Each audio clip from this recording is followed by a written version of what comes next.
Prime Minister Narendra Modi made history this November when he became the first Indian Prime Minister to address the UK Parliament. Yet, in contrast to the red carpet the government rolled out, the people of London protested in the streets, demanding answers to the alleged growing intolerance towards minority groups and voices of dissent in India.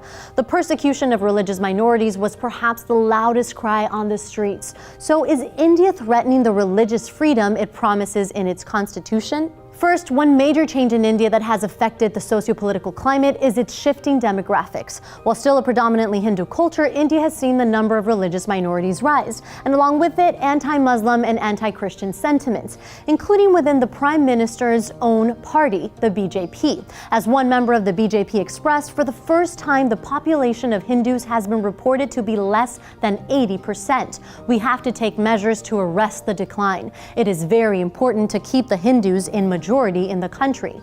This reasoning seems to be behind paternalistic legislative action intended to stop people from converting away from Hinduism, stripping power away from citizens' religious choice. The bill threatened religious freedom under the guise of protecting against forced conversion, essentially arguing that individuals who converted from Hinduism to other religions were either forced or bribed to do so. Some BJP members have also publicly called on Hindu women to have at least 4 or 5 children to protect the Hindu religion.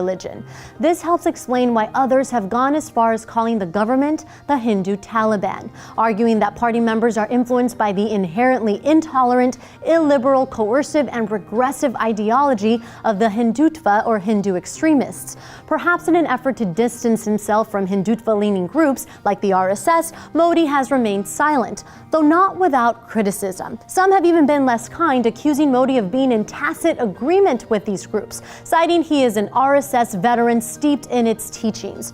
And reports of oppressive activities throughout the country involving local governments and police departments are not helping combat this image either. According to Amnesty International, a journalist was unjustly arrested in India for exposing police brutality against a minority group. In their report, the United States government cites the arrest and holding of a Muslim cleric for offending religious sentiments as an example of structural and institutional violence against religious minorities. And on separate occasions, police have reportedly turned a blind eye to Hindu mobs that lynched people for eating beef because it went against their religious beliefs. But India's intolerance goes beyond religious conflict. India's image has been marred by rampant reports of rape and aggression towards women, silencing of minority voices, and removal of thousands of NGOs, which are seen as un-Indian. It comes as no surprise then that though Modi's recent pronouncements in London that India will not tolerate intolerance and the law will deal with it strictly, the international community remains skeptical.